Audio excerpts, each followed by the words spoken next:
Hello दोस्तों, स्वागत है आप सभी का हमारे चैनल पर।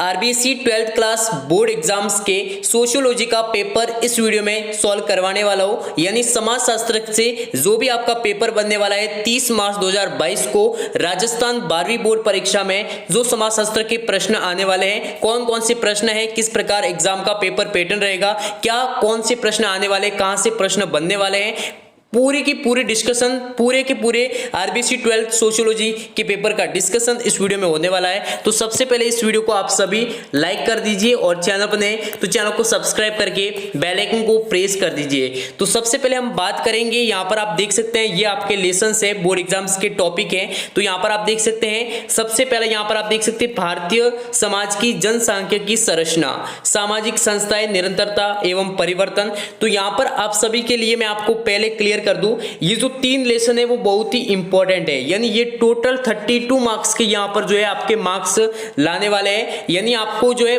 पूरा का पूरा फोकस इन 3 जो है लेसन्स पर करना है।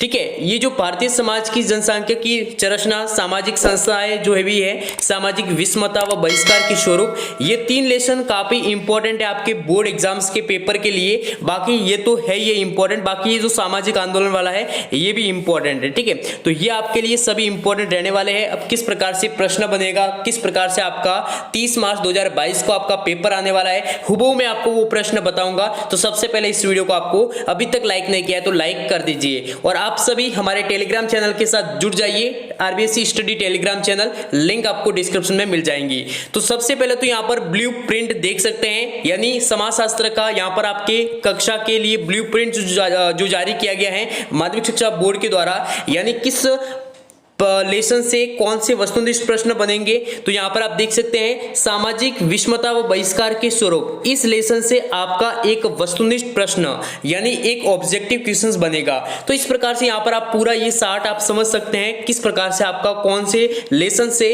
कितने लघुत्रात्मक, कितने अति लघुत्रात्मक, निम्नात्मक, किस प्रकार से प्रश्न बनने वाले। तो यहां पर आप देख सकते हैं। नेक्स्ट यहां पर हम बात करते हैं माध्यमिक शिक्षा राजस्थान बोर्ड का ऐसा मॉडल पेपर जो बहुत ही इंपॉर्टेंट है। इस मॉडल पेपर को हल करवाने वाला हूं, किस प्रकार आपका बोर्ड का पेपर आएगा। तो यहां पर 80 अंक का, यानी यहां पर आप देख सकते हैं आपके 18 मार्क्स का आपका पेपर होने वाला है। और यहां पर आप देख सकते हैं 2 घंटे 45 मिनट आपके पास जो है टाइम रहेगा। तो यहां पर समाजशास्त्र देख सकते हैं। अब यहां पर आप देख सकते हैं पहला सेक्शन ए का पहला ही क्वेश्चन यहां पर आपके सामने है। अब लेकिन यहां पर आप देख सकते हैं पहले का पहला है, तो यहां पर आपके सामने इस प्रकार की आंसर शीट दिखाई देगी। इसमें आपको भरना है प्रश्न पहला है, प्रश्न तो कौन सा है, प्रश्न संख्या 1, लेकिन प्रश्न संख्या 1 का पहले का आंसर है। ठीक है, तो पहले का उत्तर, अब क्या उत्तर होगा तो वो आपको यहां पर लिखना होगा, जो भी है वो लिखना होगा। तो यहां पर पहला यहां पर क्वेश्चन आप सभी के सामने है और इसी प्रकार का सेक्शन ए आपका बनने वाला है। इसी प्रकार का बोर्ड का पेपर हुबहू आपको मिलेगा 30 मार्च 2022 को समाजशास्त्र का। कोलकाता गोविंदपुर सूतानुती गांव किस नदी के तट से लगे थे। ठीक है, तो किस नदी के तट से लगे थे, तो यहां पर आप सभी का इसका आंसर हो जाएगा गंगा नदी। ठीक है, यानी ए ऑप्शन क्या हो जाएगा, इसका सही हो जाएगा, यानी answer A, this is correct answer. Next यहां पर आप देख सकते हैं इसी प्रकार से आपको सेकंड क्वेश्चंस करना है। बहुत ही सिंपल क्वेश्चंस आएंगे। यदि आपने अच्छे से 10-15 दिन भी आपने अच्छे से पढ़ाई की है समाजशास्त्र सब्जेक्ट की, तो आपके 100% जो है 70+ मार्क्स आने वाले हैं, क्योंकि बिल्कुल पेपर सिंपल ही आएगा। और जो मैं आपको प्रश्न बता रहा हूं उसी टाइप के प्रश्न आएंगे, बहुत इंपॉर्टेंट है। प्राथमिक क्षेत्र में कौन से कार्य आते हैं, तो मैं आपको यहां पर पूरे के पूरे क्षेत्र बता देता हूं। प्राथमिक क्षेत्र यानी फर्स्ट सेक्टर, ठीक है, तो प्राथमिक क्षेत्र में कृषि, पशुपालन वगैरह वगैरह ये आते हैं, श्रमिक वगैरह। तो यहाँ पर कृषि एवं खदान, ठीक है, तो ये जो है किसमें आता है, प्राथमिक क्षेत्र में आता है। द्वितीयक में जितने भी यहाँ पर फाइनेंशियल वगैरह वित्तीय सेवाएं हैं, व्यापार है, ट्रैफिक है, सड़कें निर्माण है, ये निर्माण जो कार्य हैं वो कितने आते हैं, द्वितीयक में आते हैं। और तृतीयक में जितनी भी सरकारी सेवाएं हैं वो तृतीयक सेवाएं में आती हैं। तो ये आपको यहाँ पर याद रखना है, पूरा क्लियर मैंने आपको कर दिया है। नेक्स्ट यहाँ पर आप देख सकते हैं गुजरात में गोंद इकट्ठा करने वाली औरतों का धंधा सौपट होने का मुख्य कारण क्या है। आप सभी को पता होगा गुजरात में जो गोंद होता था, यहाँ पर आप देख सकते हैं गोंद, ठीक है। तो गोंद को इकट्ठा करते थे और उनको फिर बेचते थे, जिससे औरतों का क्या होता था, रोजगार होता था, यानी उनका धंधा होता था। तो इस धंधे को, ठीक है, इस धंधे को यहाँ पर जो है सौपट करने का इसका मुख्य कारण क्या रहा है। गोंद का निर्यात इसका क्या मुख्य कारण है, गोंद का अत्यधिक सस्ता हो जाना ये है, या फिर सूडान को सस्ते गोंद का आयात, या फिर उपयुक्त सभी। तो इसका जो है सही आंसर क्या होगा, तो इसका सही आंसर उपयुक्त सभी होगा। लगभग क्या होगा, उपयुक्त सभी ही इसका जो है आंसर होगा। तो क्लियर है आप सभी के लिए। नेक्स्ट यहाँ पर आप देख सकते हैं केसरी किस भाषा का समाचार पत्र है, काफी इंपॉर्टेंट है। ये किस भाषा का है, तो यहाँ पर ये मराठी भाषा का है, ठीक है, मराठी भाषा का समाचार पत्र है, यानी किस भाषा का न्यूज़पेपर है, मराठी का। नेक्स्ट यहाँ पर आप देख सकते हैं इसी प्रकार से आपके ऑब्जेक्टिव क्वेश्चंस बनने वाले हैं। अब यहाँ पर आप देख सकते हैं एटक, ठीक है, यहाँ पर आप देख सकते हैं AIT, ठीक है, यहाँ पर मैं आपको क्लियर लिख के बताता हूँ AITUC, इसका आपको फुल नेम बताना है। तो इसका फुल नेम क्या होगा, तो इसका यहाँ पर आप देख सकते हैं फर्स्ट ऑप्शन ही है, यानी ए ऑप्शन सही हो जाएगा, ऑल इंडिया ट्रेड यूनियन। क्या हो जाएगा, ऑल इंडिया ट्रेड यूनियन, ठीक है, ये इसका क्या हो जाएगा, सही आंसर हो जाएगा, ट्रेड यूनियन। नेक्स्ट यहाँ पर आप देख सकते हैं सत्य शोधन समाज की स्थापना की थी, किसने की थी, तो ज्योतिबा फुले, इसका सही आंसर हो जाएगा, यानी सी ऑप्शन क्या हो जाएगा, सही हो जाएगा। इसी प्रकार का आपका 30 मार्च 2022 को सोशियोलॉजी का पेपर आने वाला है, काफी इंपॉर्टेंट है। तो अभी सभी स्टूडेंट ध्यान रहे, यही एक ऐसी सब्जेक्ट है जो आपकी परसेंटेज को अप करेगी। इसमें आप पूरे 80 में से 80 भी जो है अंक ला सकते हो, तो ये काफी इंपॉर्टेंट है आप सभी के लिए। नेक्स्ट यहाँ पर आप देख सकते हैं अधिकांश कार्यालय, यानी बहुत सारे ऑफिस है, मोस्ट ऑफिस में कार्य दिवस होता है, यानी अधिकांश कार्यालयों में कार्य जो दिवस होता है वो कितने समय तक का होता है, तो कितने समय तक का होता है, 5 घंटे का होता है, 6 घंटे का होता है, या 7 घंटे का होता है, या फिर 8 घंटे का होता है। तो लगभग मोस्ट यदि ऑफिस में देखा जाए तो आपका जो यहाँ पर वर्क होता है वो यहाँ पर लगभग जो है 8 घंटे का होता है, ठीक है। हर एक ऑफिस में लगभग कितने घंटे का होता है, ऑलमोस्ट यदि एवरेज की बात करें तो 8 घंटे का होता है। इसी प्रकार से यहाँ पर आप देख सकते हैं नेक्स्ट यहाँ पर क्वेश्चन इसी प्रकार का दिया गया है, हाल के सूचना के अधिकार का अभियान किस सामाजिक आंदोलन का उदाहरण है।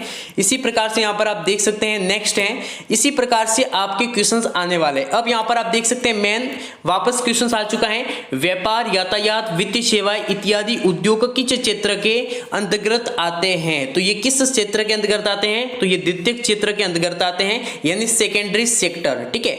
इसी प्रकार का नेक्स्ट यहाँ पर हम बात करें क्वेश्चंस की, तो सरकार की आर्थिक नीतियों में परिवर्तन को कहा गया, ठीक है, काफी इंपॉर्टेंट क्वेश्चन है आप सभी के लिए। तो इसका सही आंसर क्या होगा, निजीकरण होगा, उदारीकरण होगा, भूमंडलीकरण होगा, या फिर उपयुक्त सभी। तो निजीकरण यानी प्राइवेटाइजेशन, इसका सही आंसर हो जाएगा, यानी ए ऑप्शन क्या हो जाएगा, करेक्ट हो जाएगा। This is correct answer, A option. Next यहाँ पर आप देख सकते हैं इसी प्रकार से यहाँ पर क्वेश्चंस पूछे जाएंगे, तो लगभग आपके 10 ऑब्जेक्टिव क्वेश्चन आएंगे। फिर यहाँ पर नेक्स्ट आपके देख सकते हैं आपको जो ब्लैंक दिया गया है, यानी आप देख सकते हैं ऋणात्मक दर में मृत्यु दर पर जन्म दर से, ठीक है, क्या होती है। तो इसका यहाँ पर आपको ब्लैंक में आपको इसका आंसर भरना है। तो इस प्रकार से ब्लैंक्स भी आएंगे, तो यहाँ पर जितने भी ब्लैंक्स पूछे गए वो आपको भरने अच्छी तरह से ये कंप्लीट होना चाहिए, ये काफी इंपॉर्टेंट है, ठीक है। और आपको लगभग सिंपली जो है क्वेश्चंस पूछे जाएंगे, लगभग आपका पेपर का जो लेवल रहेगा वो आपका सामान्य रहने वाला है। इसी प्रकार से फिर बात करें सेक्शन बी की, ठीक है। सेक्शन बी जो है किस तरह से बना हुआ है, तो निम्नलिखित प्रश्नों के आपको उत्तर देने होंगे। तो यहां पर आप देख सकते हैं रेशियो ऑफ डिपेंडेंट, ठीक है, यानी पराश्रितता का अनुपात क्या है, तो इसका यहां पर आपको पूरी डेफिनेशन आपको बतानी है। पेंडेमिक शब्द का उपयोग क्यों किया जाता है, पेंडेमिक, ठीक है, यहां पर इस प्रकार का आपका एक शब्द होता है पेंडेमिक। पेंडेमिक का जो अर्थ होता है वो होता है महाबीमारी, क्या होता है, महामारी कहते हैं उसे, महामारी। तो इस शब्द का उपयोग क्यों किया जाता है, तो ये भी आपको लेसन में मिल जाएगा। अच्छी तरह से इसकी जो डेफिनेशन है वो आपको अच्छे से याद होनी चाहिए। इसी प्रकार से किस काल में जाति एक कठोर संस्था बनी, इसी प्रकार से बहुत सारे क्वेश्चन है, काफी सिंपल क्वेश्चन है। यहाँ पर आप देख सकते हैं ब्रह्म समाज की स्थापना कब और किसके द्वारा की गई, तो इसका आंसर हो जाएगा 28 अप्रैल 1828 में राजा राम मोहन राय ने जो है इनके द्वारा ही जो है ब्रह्म समाज की स्थापना की थी। तो ये इसका सही आंसर हो जाएगा।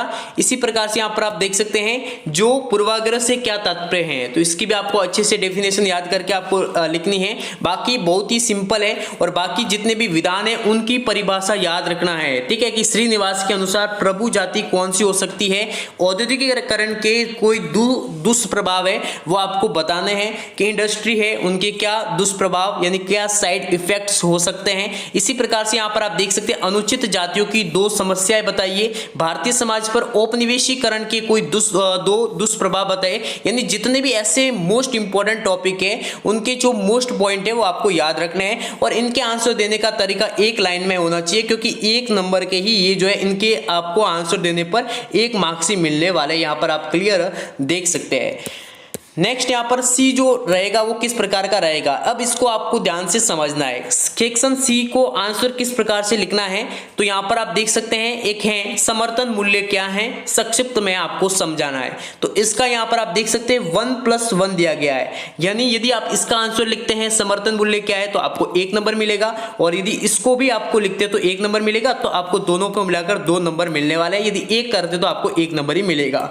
अब आपको करना कैसे, यहाँ पर आपको जो है रामायण नहीं लिखनी है, यहां पर आपको अच्छे से आंसर शीट में क्या करना है, आपको पॉइंट्स डालने हैं, ठीक है। अब किस प्रकार से करोगे मैं आपको क्लियर बता दूं, जितना आप साफ सुथरा काम करोगे उतने आपके अच्छे मार्क्स बनने वाले हैं। यानी लिखावट बहुत ही मायने रखने वाली है बोर्ड एग्जाम्स के स्कोर को अप करने में। तो यहां पर सबसे पहले आपको आंसर में डालना होगा समर्थन मूल्य, क्या डालेंगे समर्थन मूल्य, इसकी जो परिभाषा है कि समर्थन मूल्य क्या है इसके बारे में आप 2 लाइन लिखना है, फिर इसको संक्षिप्त में समझाना है। तो यहां पर आपको लिखना है कि संक्षिप्त वर्णन, क्या लिखना है संक्षिप्त वर्णन, फिर आप यहां पर डैश करके यहाँ पर आपको इसका वर्णन लिखना है। इसी प्रकार से आपको अच्छे से जो है पॉइंट्स वाइज आप इसका जो है डिफाइन करके इसका आंसर लिख सकते हो। इसी प्रकार से बहुत सारे यहाँ पर क्वेश्चंस यहाँ पर आप देख सकते हैं, यहाँ पर जो मार्किंग जो की गई है 1+1, यानी यदि एक का आंसर देते तो आपको 1 नंबर मिलेगा, दोनों का आंसर देते अच्छी तरह से तो दोनों आपको नंबर मिलेंगे। यहाँ पर आप देख सकते हैं जितने भी यहाँ पर इंपॉर्टेंट क्वेश्चन है मैं सभी आपको बता रहा हूँ, ये जितने भी इंपॉर्टेंट क्वेश्चन है आप सभी एक बार इसको रट लीजिएगा। काफी इंपॉर्टेंट क्वेश्चन से आपके 30 मार्च 2022 समाजशास्त्र के पेपर में आपको ये प्रश्न हुबहू मिलेंगे, इनके आंसर आपको अच्छी तरह से लिखना है और इसी प्रकार का आपका 100% पेपर आपको बोर्ड परीक्षा में मिलने वाला है। तो ये आपका क्या रहने वाला है, सोशियोलॉजी आरबीसी 12 का पेपर होने वाला है। आई होप आप सभी को अच्छी तरह से समझ में आ गया होगा। इस वीडियो को लाइक कर दीजिए, चैनल को सब्सक्राइब करके बेल आइकन को प्रेस कर दीजिए।